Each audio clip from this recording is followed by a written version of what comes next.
ॐ गणेशाय नमः। सरस्वत्यै नमः। श्रीगुरुभ्यो नमः। हरिः ॐ।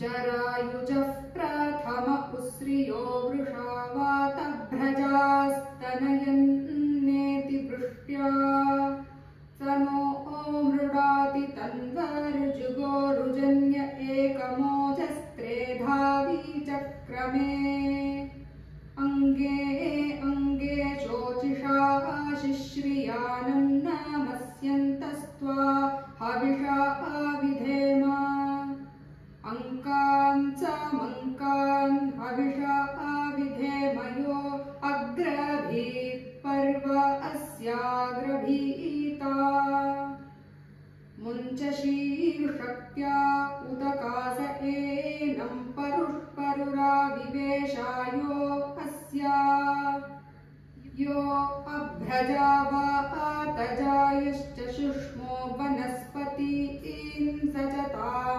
पर्वतांश्च शम्मे परस्मै गात्राय शमस्वराय मे शम्मे चतुर्भ्यो अङ्गेभ्यः शमस्तु तन्वे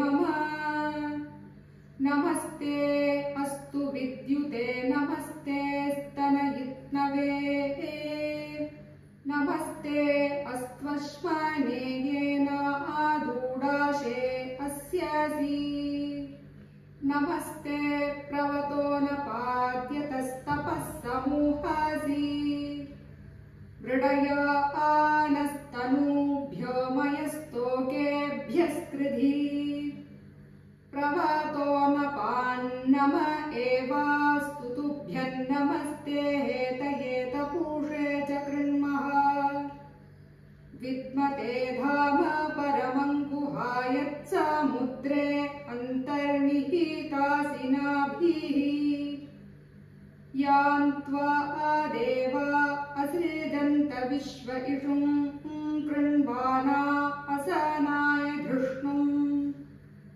सा नो मृड विदधे गृणाना